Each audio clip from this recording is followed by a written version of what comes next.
ఫిబ్రవరి 21వ తారీఖున శ్రీమతి లతా గారి ఆధ్వర్యంలో గిరినార్ మహాయాత్ర వివరాల కోసం సంప్రదించండి. నమస్తే, వెల్కమ్ టు సుమన్ టీవీ. నేను పద్మిని. ప్రస్తుతం మనతో పాటు ప్రముఖ ఆధ్యాత్మికవేత్త, వాస్తు జ్యోతిష పండితులు, లలిత ఉపాసకులు, వాస్తు జ్యోతిష శిక్షణ నిపుణులు బ్రహ్మశ్రీ నానాజీ పట్నాయక్ గారు మనతో పాటు ఉన్నారు. మాట్లాడదాం సార్. నమస్తే సార్. శ్రీమాత్రే నమః. సార్, ప్రతి వీడియోలో ఇది కామన్ డైలాగ్ అయిపోయింది సార్ నాది. 2020 సంవత్సరం, 26వ సంవత్సరం చాలా విశేషంగా ఇస్తోంది రోజుల్ని అని చెప్పడం నాకు చాలా కామన్ గా అనిపిస్తున్నటువంటి రైట్. అయితే ఈసారి మాఘ పౌర్ణిమ చాలా చాలా విశేషంగా ఆదివారం పూర్ణిమ ప్లస్ లలితా జయంతి. మాఘ పూర్ణిమ అంటే లలితమ్మ ఉద్భవించినటువంటి రోజు అని మనందరికీ తెలిసినటువంటి విషయం. ఇంకాస్త విశేషంగా ఈసారి పుష్యమి నక్షత్రంతో ఆదివారం, రవి పుష్యమి యోగంతో వస్తున్నటువంటి పూర్ణిమ. ఏమిటి సార్ ఇన్ని కాంబినేషన్స్ తో వస్తోంది? మరి ఈ రోజుని ఎట్లా యూటిలైజ్ చేసుకోవాలి, అసలు వదలకుండా ఏం చెయ్యాలి, ఏం చేస్తే ఏం వస్తుంది, ఇవన్నీ ఒక్కసారి చెప్పండి. మాఘ పౌర్ణమి జరుపుకోవడం వల్ల అన్నిటికంటే విశేషమైన యోగం ఒకటి జరుగుతుందండి. అదేమిటి అంటే, మనం చూడండి ఎన్ని యోగాలున్నా ఏముండాలంటారు? ఆయుష్ ఉండాలంటారు. అవును సార్, మనం అంటూ ఉండాలిగా, అది అనుభవించడం. మనం అంటూ ఉండాలిగా. ఎన్ని యోగాలు, ఎన్ని గజకేసరి యోగాలు ఉంటాయేంటి, బుధాయిత్య యోగాలు ఉంటాయేంటి, అనపాసనప యోగాలు ఉంటాయేంటి, ఏ యోగం ఉంటే ఏ యోగం అయితే గోడకు ఫోటో అయితే ఫోటోకి ఎన్ని యోగాలు పడతాయేంటి. అలా ఏంటంటే ఆయుష్ని పెంచుతుంది మాఘ పౌర్ణమి.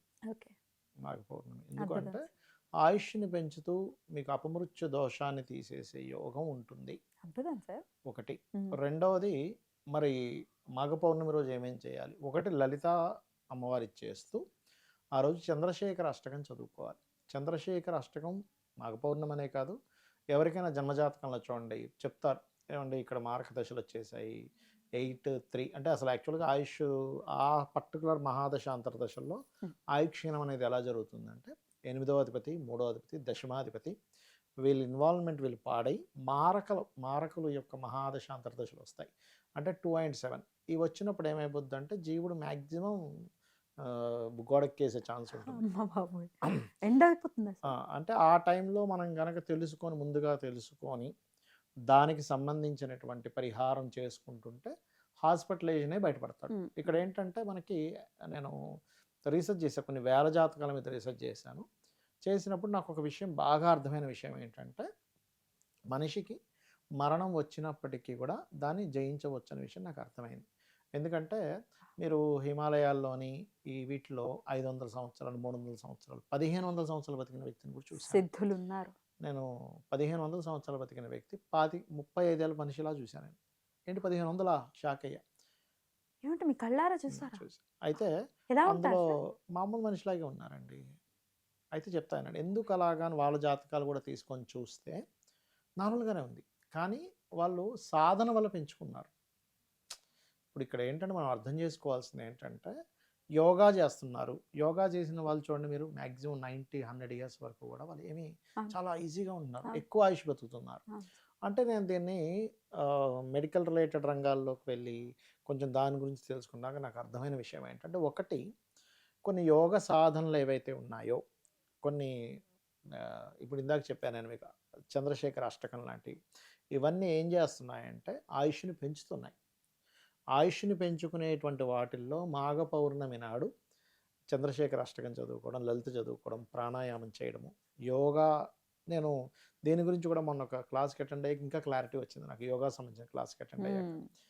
అక్కడ నాకు అర్థమైన విషయం ఏంటంటే, మనకి మజిల్స్ ఉంటాయి కదా, ఈ మజిల్స్ ఎలా ఫామ్ అవుతాయి? సెల్స్ వల్ల ఫామ్ అవుతాయి, గ్రూప్ ఆఫ్ సెల్స్.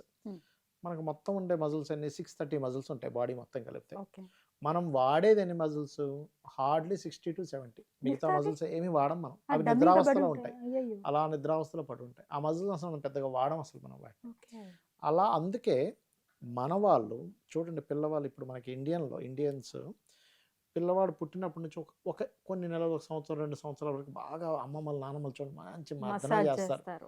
మజిల్స్ అన్ని సూపర్గా తయారవుతాయి అలా చేస్తే. ఇప్పుడు ఫారిన్ కంట్రీస్లో ఉండేవాళ్ళు, ఓహో దీనివల్ల కదా పిల్లలు స్ట్రాంగ్ అవుతున్నారని ఇక్కడ నుంచి పిలిపించుకుంటున్నారు. అక్కడ చాలా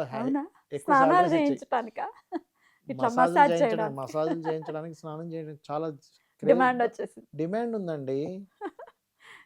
అది తెలిసిన వాళ్ళకి. అందుకే వాళ్ళు అంత స్ట్రాంగ్గా ఉండేవారు. మీరు ఎందుకు బక్క చిక్కిన పిల్లలు పుట్టారనుకోండి, వాళ్ళ అమ్మమ్మలకి నానమ్మలకి ఆ థియరీ కనుక తెలిస్తే విత్ ఇన్ 3 మంత్స్లో మంచి దృఢంగా తయారవుతారు. ఎందుకు మజిల్స్ అన్ని యాక్టివ్ అవుతున్నాయి. ఇవాళ రేపు ఇక్కడున్న తల్లులు యా పిల్లలు ఏదో సుకుమారంగా వద్దొద్దు ఏమి చేయొద్దు అంటున్నారు, రుద్దొద్దు డాక్టర్లు వద్దన్నారు. వద్దంటున్నారు. ఇప్పుడు పాతకాలం అంతా కూడా అలాగే చేశారు. వాళ్ళు ఎలా ఉన్నారు? ఎగ్జాక్ట్లీ స్ట్రాంగ్గా ఉన్నారు. ఎగ్జాక్ట్లీ. మనం చూస్తుంటాం 4వ జనరేషన్ 5వ జనరేషన్ ఆవిడ పని ఆవిడే చేసుకుంటుంది 120 సంవత్సరాలు వింటూ ఉంటాం.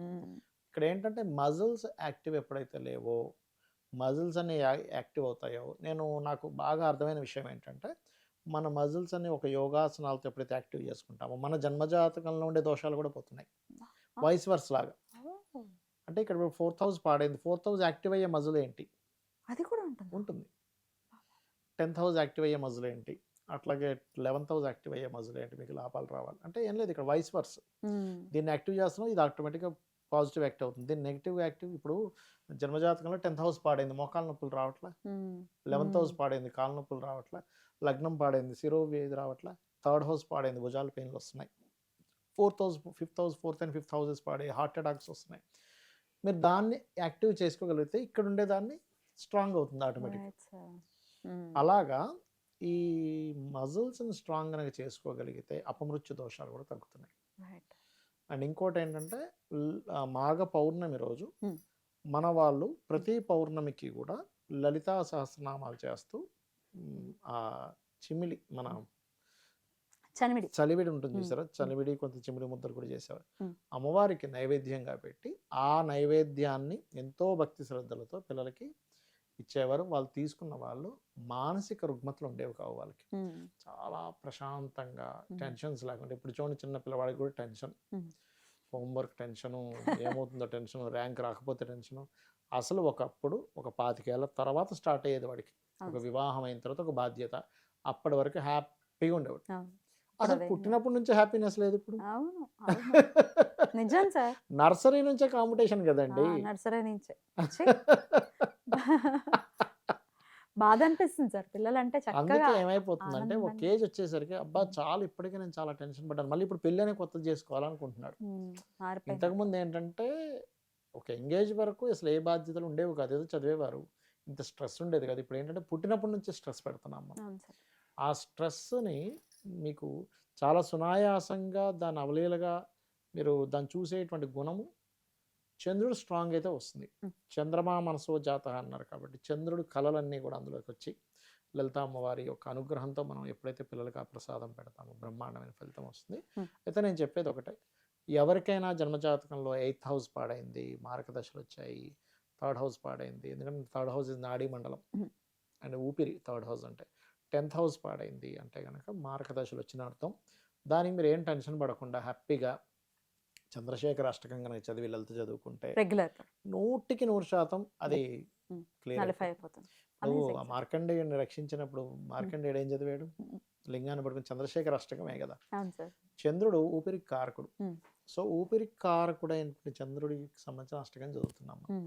ఆ చంద్రశేఖరుణ్ణి, ఆ ఈశ్వరుణ్ణి ఖచ్చితంగా వాళ్ళకి దోషం అనేది పోతుంది. ఇది అందరూ చేసుకోవాల్సిందే. దీనివల్ల ఏమవుతుందంటే మనకి హార్ట్ యొక్క ఇది కూడా స్ట్రెంగ్తెన్ అవుతుందండి చంద్రశేఖర అష్టకం వల్ల. అద్భుతం సార్. చాలా పవర్ఫుల్ గా వస్తున్నటువంటి రోజు. ఎగ్జాక్ట్లీ. అందరూ యూటిలైజ్ చేసుకోవాలి వితౌట్ ఫెయిల్. చాలా చక్కగా తెలియజేశారు సార్. కృతజ్ఞతలు. నమస్కారం సార్. శ్రీమాత్రే నమః.